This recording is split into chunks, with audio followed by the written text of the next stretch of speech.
उदयपुर से इतने जागरूक पत्रकार यहाँ पर आए हुए हैं। पिछले 2 साल से हम लोग कोशिश करके थक गए हैं, पत्रकार को बुला करके।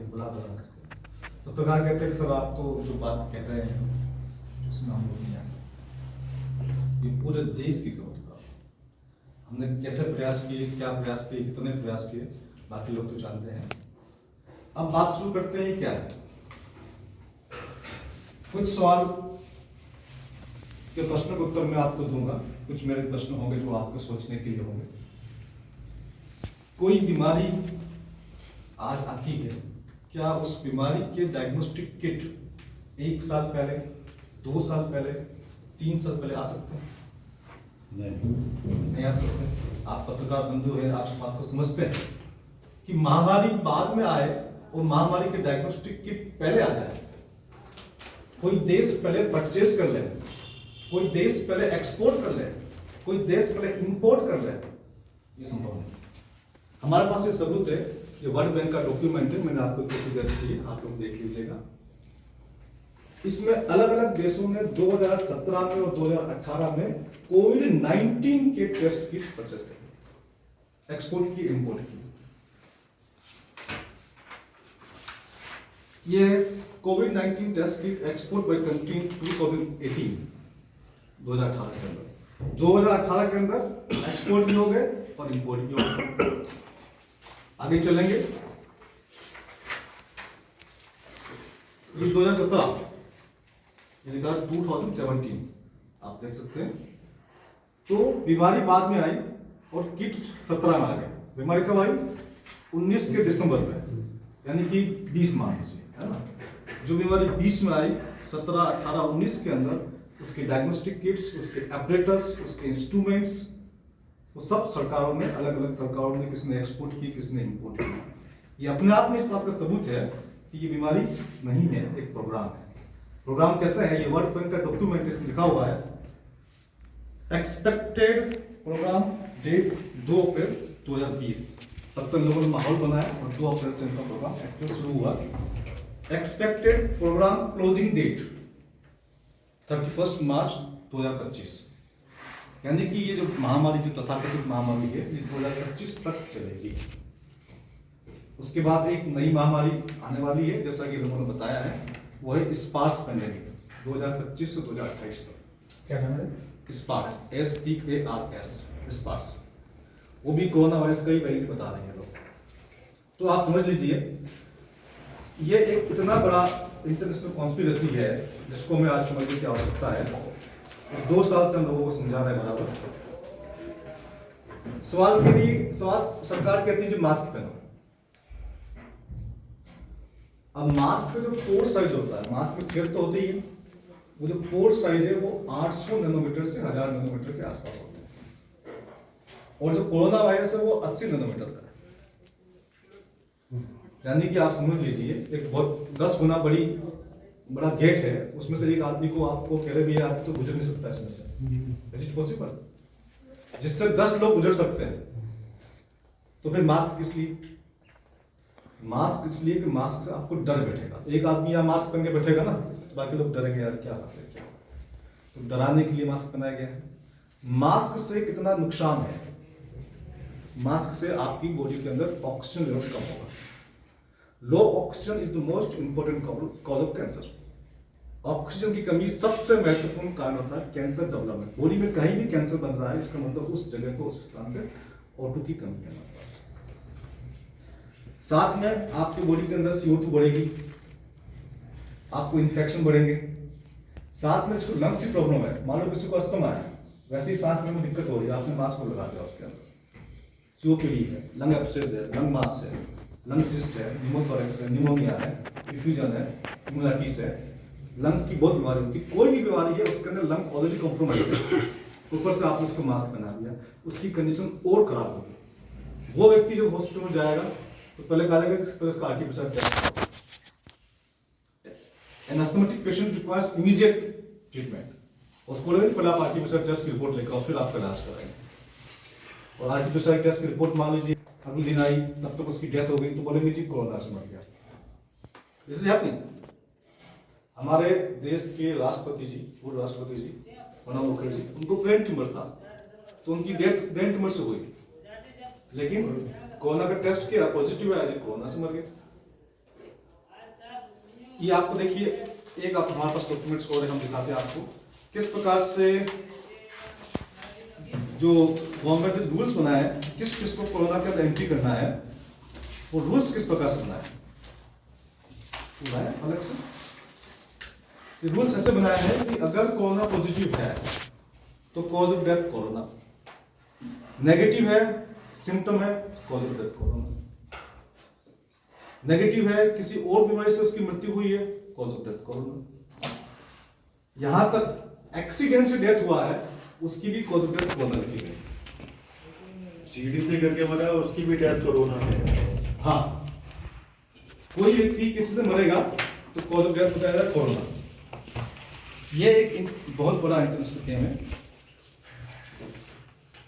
अब बात करते हैं इसमें और क्या क्या चीजें हमारे पास। ये देखिए, ये सुप्रीम कोर्ट ने, हमारी जब लीगल टीम ने कोर्ट में केस किया तो सुप्रीम कोर्ट में केंद्र सरकार ने एक हलफनामा दिया है, एक एफिडेविट दिया।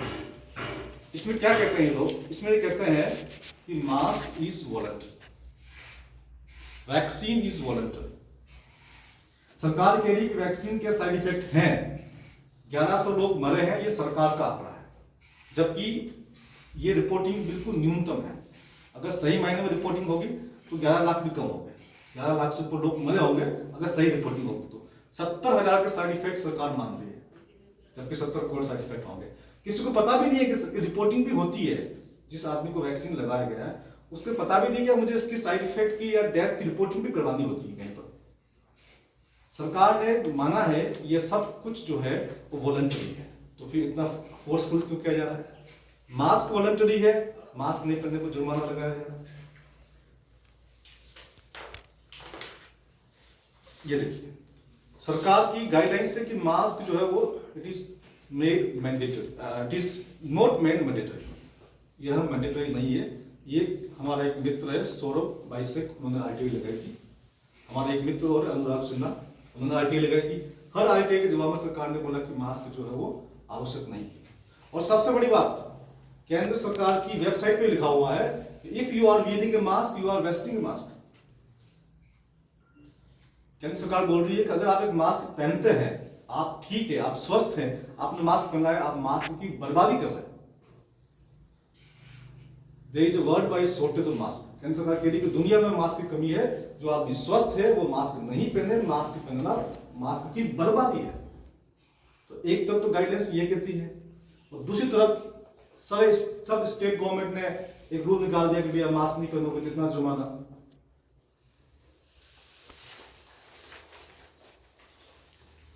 ये अलग अलग हमारे पास आरटीआई हमने आपको दिया है, सब आरटीआई के रिकॉर्ड आपको दे दिए हैं, आप लोग उसको देखिएगा। अब चलते हैं वैक्सीन के ऊपर। वैक्सीन से कितनी डेथ हो रही है? वैक्सीन से सबसे अधिक डेथ हो रही है। छोटे बच्चों में मायोकार्डाइटिस, हार्ट अटैक आ रहा है, 15 साल के बच्चों में हार्ट अटैक आ रहा है। अभी एक सीडीसी की रिपोर्ट आई है, आज मैंने व्हाट्सएप पे पढ़ा था, उसको मुझे ग्रुप में भेजा किसी ने। 13,000% मायोकार्डाइटिस बढ़ गया है बच्चों के। 1-2% नहीं, 10% तक में हल्ला मच जाता है। 13,000% इतना बचा हुआ है। मुंबई के अंदर घाटकोपर के अंदर 15 साल की लड़की की हार्ट अटैक से डेथ हो गई। पूरे देश में ऐसे कई लोग हैं, हमारे पास डेली जाती है, इतना हम रिकॉर्ड याद भी नहीं कर पाते हैं। तो आखिर क्यों? क्या वो रिकॉर्ड में लिख के दे रहे हैं हार्ट अटैक की मौत हो गई बच्चों की? नहीं, बच्चों के जब 15 साल के बच्चों को हार्ट अटैक नहीं आता, वो प्रशासन तो मानने को तैयार नहीं होता कि भैया हार्ट अटैक से मृत्यु हुई है। मतलब हार्ट अटैक तो मान रहे हार्ट अटैक आया है, पर हार्ट अटैक वैक्सीन से आया वो मानने को तैयार नहीं। ये देखिए, ये मेदांता है, मेदांता का फॉर्म है हमारे पास। जब ये किसी को वैक्सीन लगाते हैं तो ये इनसे फॉर्म भरवाते हैं। इसमें बहुत स्पष्ट लिखा हुआ है कि आप क्या हो सकता है, और ये आपसे फॉर्म भरवा रहे हैं, ये कह रहे हैं कि आप जिम्मेदार है इसके लिए। एक बात कर रहा हूँ साहब, जी जी, जनरली किसी भी हॉस्पिटल में चले जाओ, आप अगर इलाज कराने जा रहे हो, जी जी, कोई भी ये फॉर्म ना तो इंग्लिश में पूरा पढ़ पाता है, सारे वो डॉक्यूमेंट उनके फेयर में साइन करा लेते हैं। तो साइन तो जनरली आम आदमी को पता ही नहीं चलता, उसको तो इलाज कराने में मतलब इमरजेंसी होती है। उस बारे में बताया। ये जो केंद्र सरकार ने जो हलफनामा जारी किया ना, उसमें पता है क्या बोला उन्होंने? उसने बोला है कि हम लोगों को वैक्सीन के साइड इफेक्ट उनके वर्नाकुलर लैंग्वेज में बता रहे हैं, उनके अपनी भाषा में समझा रहे हैं। ये लिखा है केंद्र सरकार ने। और आप लोग पत्रकार, आप सब गवाह है, क्या कोई केंद्र सरकार का आदमी, क्या कोई जहां पर वैक्सीन सेंटर है, कोई सरकार का कर्मचारी बता रहा है उसकी अपनी भाषा के अंदर कि भैया इसके ये साइड इफेक्ट हो सकते हैं? नहीं बताते कुछ नहीं जबकि ये एक्सपेरिमेंटल है। हाँ, और ये वैक्सीन जो है अभी ये एक्सपेरिमेंटल है, ये ट्रायल फेज चल रहा है। वैक्सीन कंपनी को जो आपको मिला हुआ है इमरजेंसी यूज ऑथराइजेशन, सरकार it was I mean vaccine cause cancer, मतलब इफ यू आर वैक्सीन से बहुत साइड इफेक्ट हो रहे हैं। Vaccine can cause death. मैं नहीं कह रहा हूँ, वैक्सीन कंपनी बोल रही है, वैक्सीन वैक्सीन कंपनी के साइट पे लिखा हुआ है it can cause death, it can cause allergy, it can cause paralysis. ये सब कुछ वैक्सीन कंपनी की वेबसाइट पे लिखा हुआ है कि डेथ हो सकती है, पैरालिसिस हो सकता है, इंजरी हो सकती है, आपको थ्रोम्बोएम्बोलिक इवेंट हो सकता है, आपकी बॉडी में सूजन हो सकती है, उसमें नोजिया, वोमिटिंग, छोटे मोटे तो बहुत सारे हैं, तो कम से कम 50 साइड इफेक्ट तो वहां लिखे हुए हैं, उनके परफॉर्मर के अंदर लिखा हुआ है। ये कोविड, ये इन्होंने लिख के दिया है। क्या लिख के दिया है? आई understand that the common risk associated with the covid vaccine. Covid vaccine के साथ में जो रिस्क है, वो रिस्क को मैं समझता हूं। क्या समझता हूं? Include but not limited to, कौन कौन से है? Pain, redness, swelling at the site of the injection, tiredness, headache, muscle pain, chills, joint pains, fever, nausea, feeling unwell, swollen lymph nodes। ये कह रहा है it is not limited to this, ये तो लिखा हुआ ही है, इसके अलावा और भी हो सकते हैं। I understand that the vaccine में cause severe allergic reaction. Severe allergic reaction immediate hospital में आपको जाना पड़ेगा, which can include anaphylaxis. Anaphylaxis के अंदर आदमी की हो सकता है आधे घंटे में डेथ भी हो जाएगी। डिफिकल्ट ब्रीदिंग, श्वास लेने में तकलीफ, swelling of face, throat, fast heart beat, दिल का तेज धड़कना, rash all over the body, dizziness, चक्कर आना, weakness. I understand that this disease new, its kinetic symptoms and treatments are still being studied. मैं ये समझता हूं कि ये बीमारी नई है, इसके काइनेटिक्स के बारे में मुझे पता नहीं है, and there is no standard care medication or cure for कोविड-19 infection. The above side effect may not be all side effect of the COVID-19 vaccine as it is new. ये जो साइड इफेक्ट लिखे गए हैं, इसके अलावा और side effect हो सकते हैं, क्योंकि हमें पता नहीं इसके और क्या क्या साइड इफेक्ट होंगे। Its efficacy has not been established yet. Vaccine काम करेगा या नहीं करेगा अभी तक नहीं पता है, ये बता रहे हैं। And still being studied in clinical trial, इसका अभी भी ट्रायल चल रहा है, सफल है असफल है हमें नहीं पता, ये खुद कह रहे हैं। I also understand that it is not possible to predict all possible side effect or complications. हम पहले से नहीं बता सकते क्या क्या साइड इफेक्ट होंगे, क्या क्या कॉम्प्लिकेशंस होंगे, which could be associated with the vaccine, and the long-term side effect or complication of this vaccine is not known at this moment. मुझे बंद कर दो। लॉन्ग टर्म साइड इफेक्ट जो है वो नहीं पता, वो तो अभी शॉर्ट टर्म की बात चल रही है कि भैया मान लो किसी को 2 दिन 4 दिन में हुआ तो 1 साल बाद क्या होगा, 2 साल बाद क्या होगा, किसी की बॉडी में कैंसर होगा नहीं होगा, किसी को और कुछ प्रॉब्लम होगी नहीं होगी, ये इसको। Therefore, in case of the deterioration in any clinical condition, emergency and the life-threatening condition, I shall approach the nearest health care facility. अगर ऐसी कोई कंडीशन हो गई, मुझे लगा कि यार मेरा जीवन खतरे में है, तो मैं आसपास जो है वहाँ में ये लगातार का फैक्ट्स बता रहा है। वो वैक्सीन लगाने से पहले आपसे पूरी अपनी खुद की सिक्योरिटी कर रहा है। तो आप हम समझ सकते हैं कि किस प्रकार से ये एक बहुत बड़ा इंटरनेशनल गेम चल रहा है। इसमें देखिए फीटल बोवाइन सीरम, हमारे पास इसका एक आईटीआई भी था हमारे पास, उससे जानकारी मिली है कि वैक्सीन बनाने की प्रक्रिया के दौरान जो न्यूबॉर्न काफ सीरम चलता है, न्यूबॉर्न काफ सीरम, गाय का जो बच्चा अभी 1 दिन का है, 2 दिन का है, 3 दिन का है, उस बच्चे का रक्त निकाला जाता है मार करके, उस रक्त में से भी सीरम निकालते हैं, उस सीरम को वैक्सीन मैन्युफैक्चरिंग प्रक्रिया के दौरान यूज किया जाता है। ये हमारे जो आरटीआई अलग अलग आरटीआई में लगाई थी उसमें आपको जानकारी मिली। सरकार ने भी माना है और वैक्सीन कंपनी ने भी माना है कि इसके अंदर गोवंश का रक्त का प्रयोग किया जा रहा है। तो क्या किसी व्यक्ति को बताया जा रहा है? लोगों की भावनाएं भी होती है, हो सकता है कोई नहीं लगाना चाहे, तो कम से कम बताना तो चाहिए भाई ये इस वैक्सीन बनाने की प्रक्रिया के दौरान ये चीज प्रयोग में ली गई है। ये हमारे पास देखिए सिम्टम्स, ये देखिए आप, पॉजिटिव आया टेस्ट और सिम्टम नहीं दिया तब भी कोविड है, नेगेटिव आया है सिम्टम है तब भी कोविड है। और जिस आरटीपीसीआर टेस्ट की हम बात कर रहे हैं वो आरटीपीसीआर टेस्ट 2% से लेकर के 80% तक गलत है। जिस टेस्ट का नतीजा ही गलत है उसके बेस पर किसी को आइसोलेट करना, किसी को क्वारंटाइन करना वो गलत है। किसी को 10 दिन के लिए बंद कर दिया, किसी को 15 दिन के लिए बंद कर दिया, अब ये बोल रहे जी भैया 7 दिन के लिए बंद करो, है ना। आप देखेंगे जब ये महामारी नई नई चल रही थी, मैं उस टाइम दिल्ली में था, तो यहाँ की एक खबर मेरे पास आई थी, चीफ जस्टिस ऑफ राजस्थान, उनका 2 दिन में 6 बार टेस्ट हुआ था और कभी पॉजिटिव कभी नेगेटिव, कभी पॉजिटिव कभी नेगेटिव। तो अगर बीमारी है पॉजिटिव आएगा टेस्ट, नहीं है तो नेगेटिव आएगा। सुबह पॉजिटिव, 2 घंटे बाद नेगेटिव, फिर 2 घंटे बाद पॉजिटिव, फिर 2 घंटे बाद नेगेटिव, तो अब कौन सी रिपोर्ट मानी जाएगी? सरकार के जो पॉजिटिव वाली मानो। क्यों? सरकार को तो क्वारंटाइन करना है। जिसने बनाया था ये आर्टिफिशियल टेस्ट, जी जी, तो उसने भी ये कहा था कि ये डायग्नोस के लिए नहीं है, रिसर्च के लिए है। बहुत इंपॉर्टेंट है। केरी मुलिस जिसने इस टेस्ट को आविष्कार किया था आर्टिफिशियल टेस्ट, उसने बताया कि ये टेस्ट डायग्नोस्टिक नहीं है, हम रिसर्च करते हैं इस टेस्ट के ऊपर। अब टेस्ट है आर्टिफिशियल क्या होता है? आप लोग जो मेडिकल साइंस से नहीं है, होता क्या है इस टेस्ट में? पॉलीमरेज चेन रिएक्शन कहते हैं इसको, पीसीआर। पहले पीसीआर टेस्ट होता था, पीसीआर में कुछ कमी थी तो इन लोगों ने RTPCR, reverse transcriptase polymerase chain reaction test निकाला है। अब जैसे मान लीजिए मैं कोई किसी के कान को पकड़ लूं, या ये कान है, ठीक है, और फिर मैंने बता दिया भैया ये देखो ये वाला कान जिसको मिले ना वो आदमी ये है, ये है पीसीआर टेस्ट।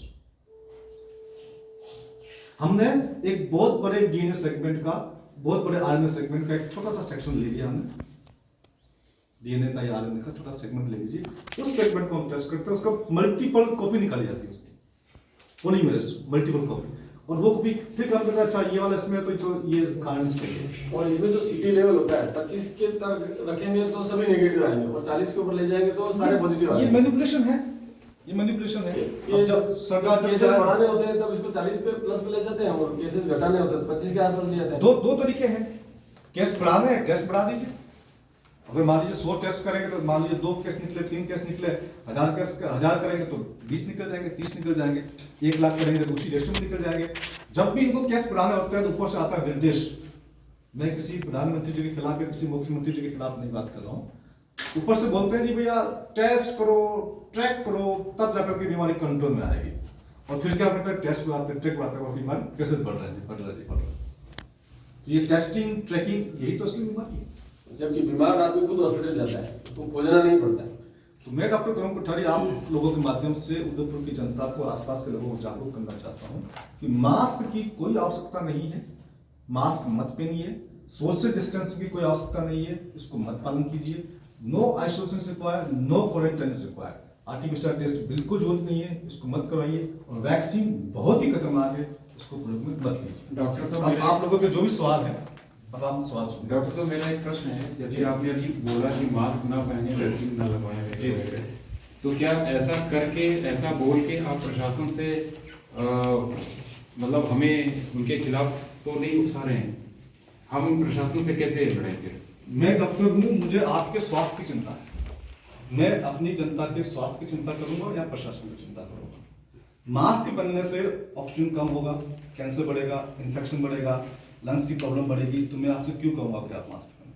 प्रशासन क्या चाहता है, प्रशासन क्यों गुमराह हो रहा है, प्रशासन की क्या इच्छा है, किस प्रकार से वो जो बिग एलाइट्स के चक्कर में घूम रहा है, हम उसकी बात नहीं करेंगे। हम अपने लोगों को बचाने का पूरा प्रयास करेंगे।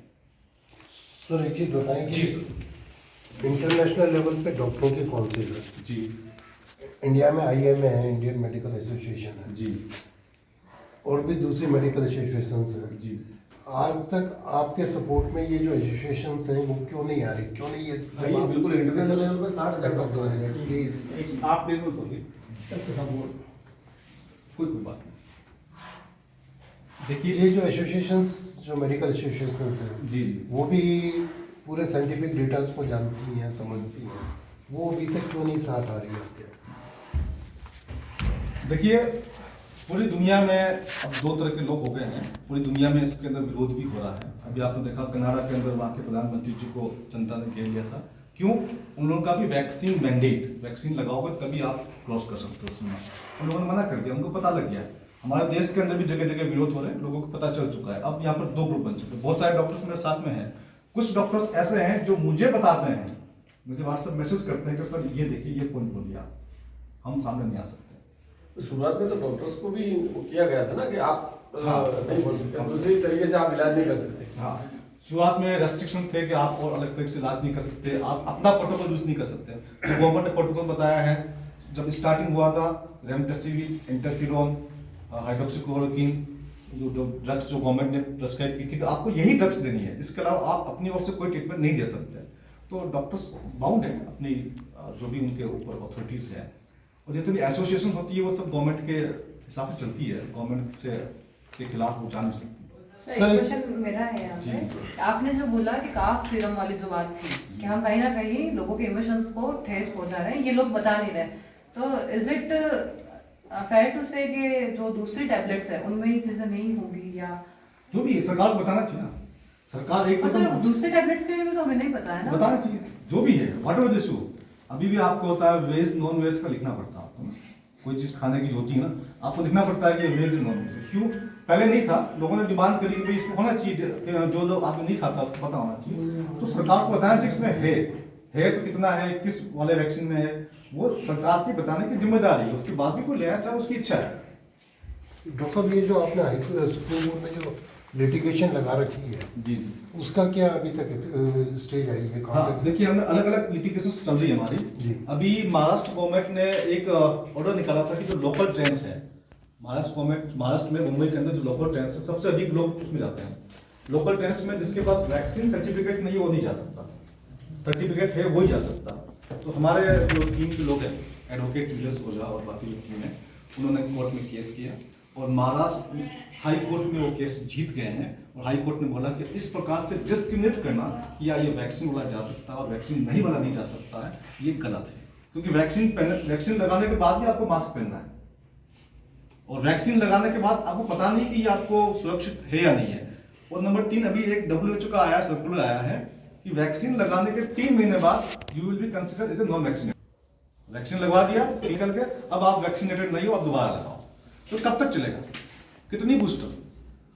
जब आज हम लोग बैठे हुए हैं, मैं 2 साल से पेशेंट तो देख ही रहा हूँ बगैर मास्क के, बगैर किट के, मुझे तो कुछ नहीं हुआ। हमारे साथ काफी लोग रहते हैं, उन्हें कुछ नहीं हुआ, तो बाकी लोगों को कैसे होगा? आपने देखा होगा दिल्ली के पास हजारों किसान बैठे रहे, क्या किसी किसान की कोरोना से मृत्यु हुई? अगर उनको मास्क पहनना आवश्यक था और मास्क नहीं पहनने से मौतें हो रही हो या सोशल डिस्टेंसिंग हो रही हो, तो वहां तो लाशें लगनी चाहिए। अच्छा, चुनाव की रैली देखिए आप, रैली होती है वहां तो कोई मास्क नहीं पहनता है। हमारे नेताजी भी बगैर मास्क के घूमते हैं, प्रधानमंत्री जी जब रैली जाते हैं तब तो बगैर मास्क के होते हैं, और जब उनको स्टंट करना होता है तो मास्क पहन लेते हैं। तो सर ऑल ऑफ सडन जो डेथ बढ़ी थी इतनी ज्यादा, हाँ। वो क्या कॉज था? इतनी ज्यादा जो दिल्ली में, बॉम्बे में ऑक्सीजन की कमी हुई, लोगों में हाहाकार मच गया। मैं खुद भी उस पीरियड में दिल्ली में ही था, तो मेरा एक दिन पॉजिटिव आया, एक दिन नेगेटिव आया, फीवर मुझे रहा, सब कुछ हुआ। मेरे घर के अंदर 5-6 रहते हुए एक के साथ एक बाद एक हुई। तो वो क्या चीज़ थी, वो किस काज था?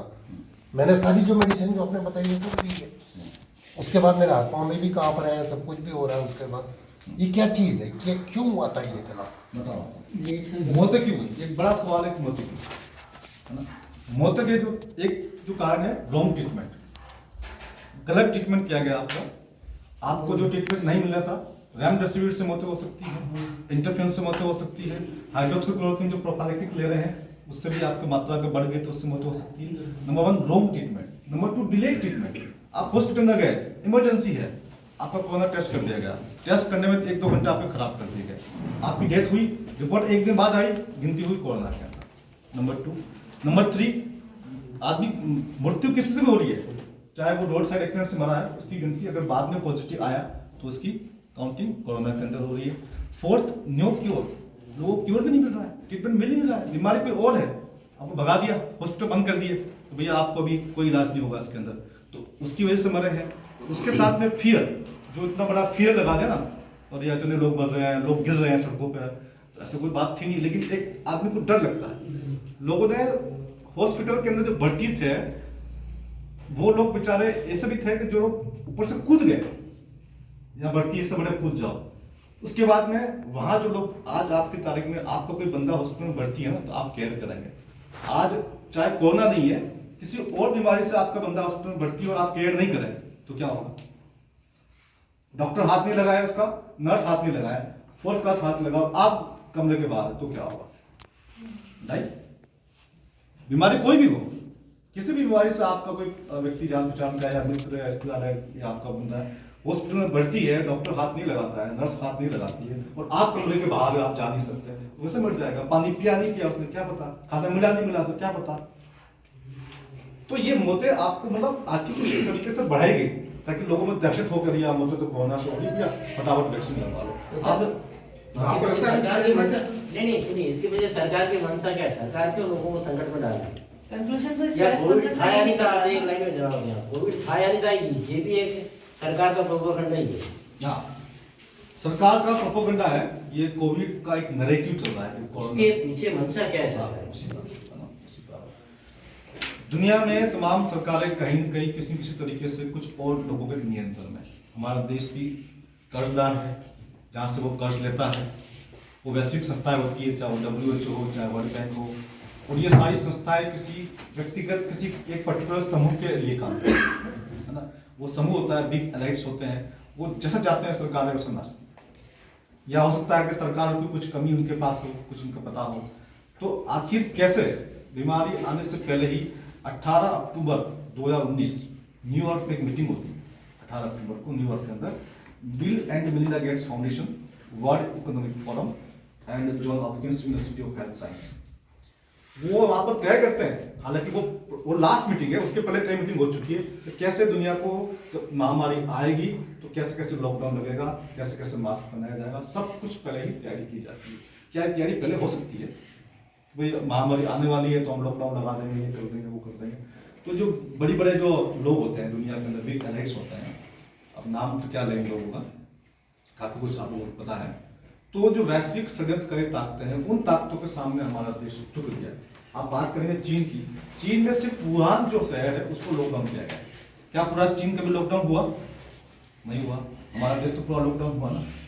तो अगर चीन से बीमारी फैली तो पूरे चीन को लॉकडाउन करना चाहिए था, लेकिन नहीं हुआ। चीन में लॉकडाउन नहीं हुआ सर, सिर्फ एक वुहान शहर को, वुहान शहर हुआ। केवल वुहान शहर को लॉकडाउन किया गया था। वुहान शहर के अलावा चीन में लॉकडाउन कहीं नहीं हुआ। सर मीडिया में दिखाता था कि चीन पूरी तरह से लॉकडाउन हो गया। गलत। सर इसी रिलेटेड एक सवाल और है। जी जी। आप बता रहे हैं सारे वैक्सीनेशन वगैरह सब बेकार है, इसी से कैंसर होता है या इसी से अदर बीमारी जो भी होती है। नहीं, फॉरेन कंट्री है जो हाईली डेवलप्ड है, उनके पास सारे इक्विपमेंट है, अच्छे डॉक्टर है, तो क्या वो इस चीज़ को जज नहीं कर पाए? ये आपकी और हमारी गलतफहमी कि फॉरेन कंट्री जो है वो डेवलप तो हो सकती है, फिजिकली डेवलप हो सकती है, कारें ज़्यादा हो सकती है, बिल्डिंग बड़ी हो सकती है, लेकिन जितना हेल्थ साइंस हमारे पास है, जो हमारा आयुर्वेद है, जो हमारा इतिहास है, वो उतना किसी के पास नहीं है।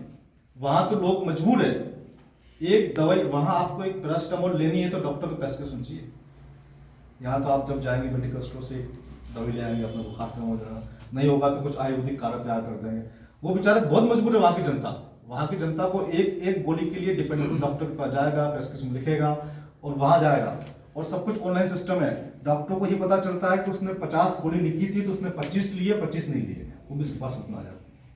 नहीं, लेकिन गवर्नमेंट ऑफ इंडिया, भारत सरकार ये से वैश्विक- सभी यूरोपियन देशों ने वैक्सीनेशन मांगा है, उन्होंने वहाँ पे उसको यूज़ किया, अच्छे भी हुए हैं, तो उस बारे में आप बताएं। देखिए, वैक्सीन जो बन रहा है हिंदुस्तान के अंदर, ये हिंदुस्तान का वैक्सीन नहीं है। इसकी पेटेंट जो है विदेशी कंपनियों के पास है। एस्ट्राजेनेका और जो बाकी कंपनी है उनके पास पेटेंट है। हम तो कुछ यहाँ पर बोटलिंग कर रहे हैं, पैकिंग कर रहे हैं, तो असली जो पैसा जा रहा है वो बाहर ही जा रहा है, नंबर 1।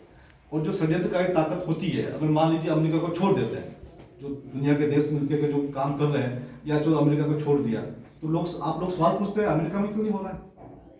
तो उनकी योजना है ना, क्योंकि भाई अगर हम एक देश छोड़ देंगे तो जनता सवाल पूछेगी वहाँ क्यों नहीं हो रहा है। तो उन्होंने एक प्लानिंग बनाई कि भाई जनता सवाल नहीं पूछे, इसलिए दुनिया के हर देश में जहाँ तक पॉसिबल हो वहाँ तक कर दें। कुछ देशों ने, तुर्कमेनिस्तान ने मना कर दिया कि हमारे यहाँ मास्क नहीं पहनोगे, मास्क पहनोगे तो फाइन लगेगा, और वहाँ कोई नहीं मरा कोरोना से। तंजानिया के राष्ट्रपति ने क्या किया, उसने बोला ये आरटीपीसीआर टेस्ट के बारे में जानने की कोशिश की।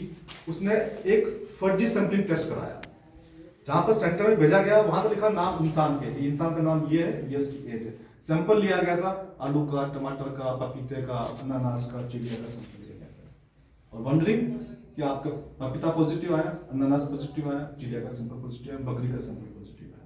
इंदौर के अंदर हिंदुस्तान की बात है, पानी का सैंपल पॉजिटिव आया, तो क्या पानी को कोरोना हो गया? पानी बंद क्यों आप लोग? तो आप समझ लीजिए कि किस लेवल का आपके सामने है, आप प्रत्यक्ष आपके सामने है, स्वीकार करना नहीं करना एक अलग बात है, पर सत्य आपके सामने प्रस्तुत कर रहे हैं।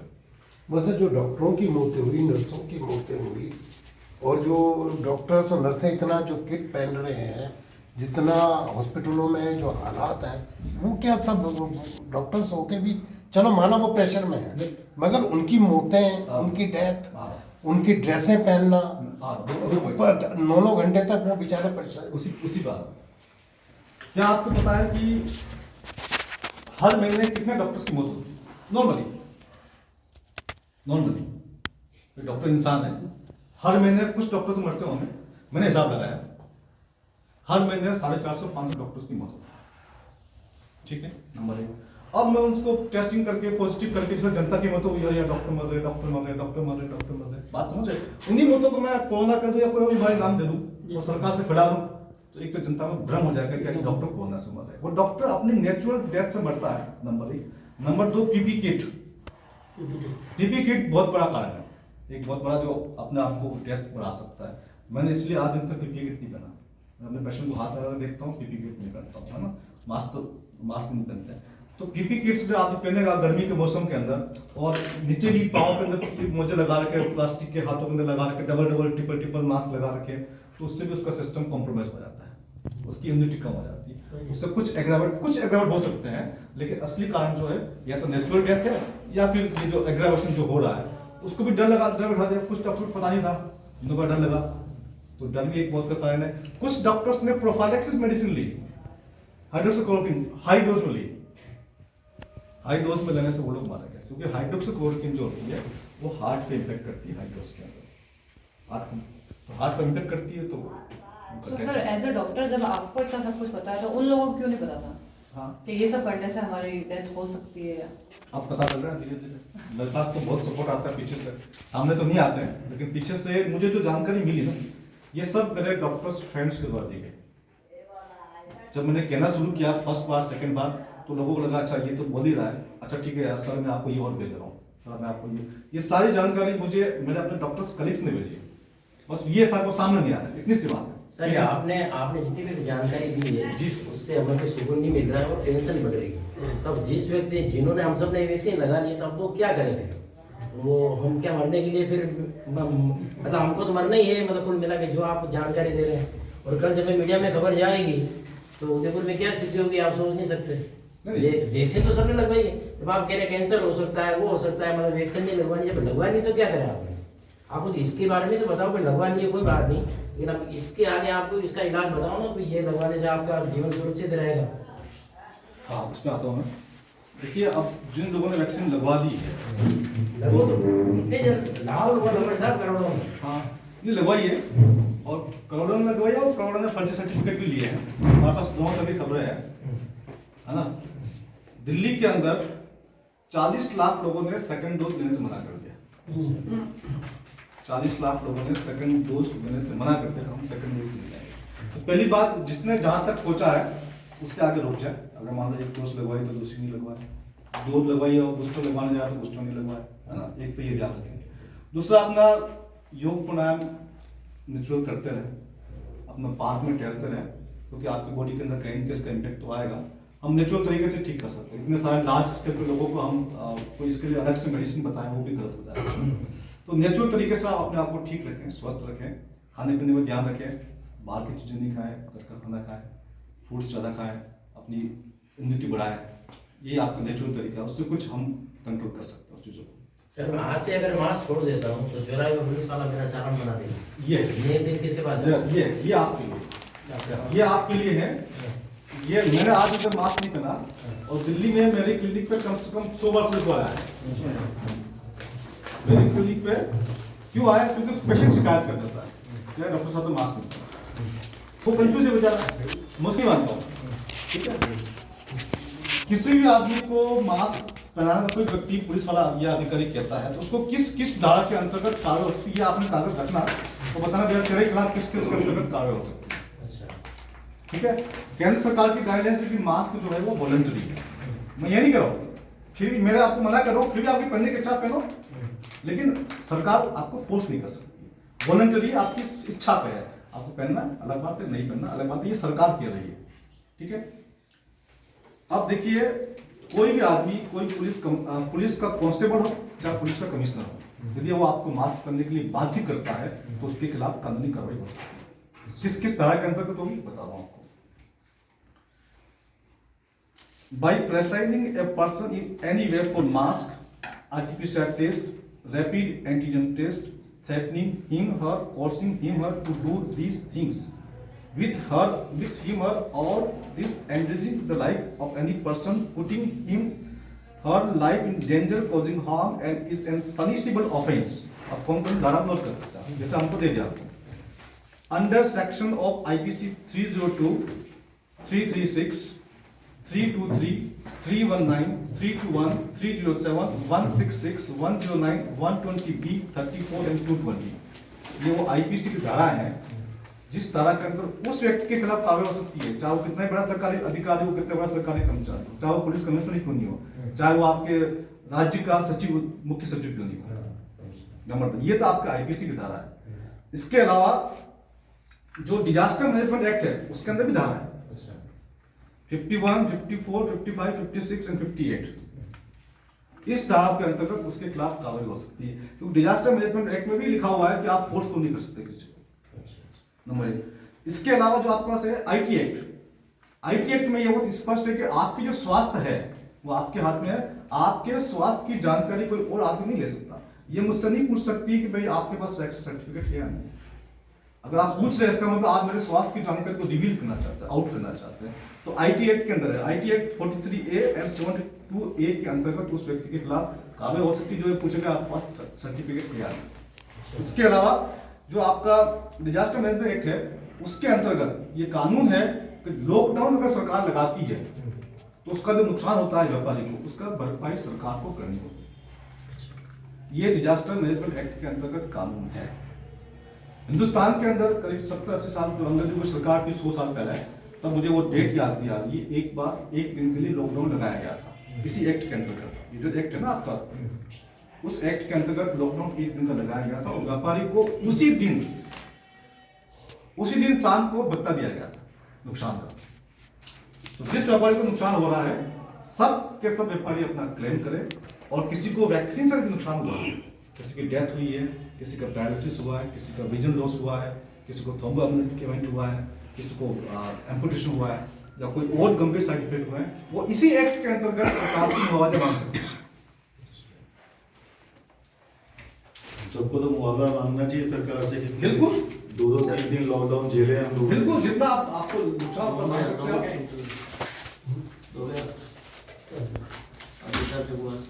डॉक्टर साहब बैठना है दिल्ली, बैठना है ना अभी तो। दिल्ली में कहाँ है आपको? पश्चिम बिहार तेरा गली है वहाँ मैं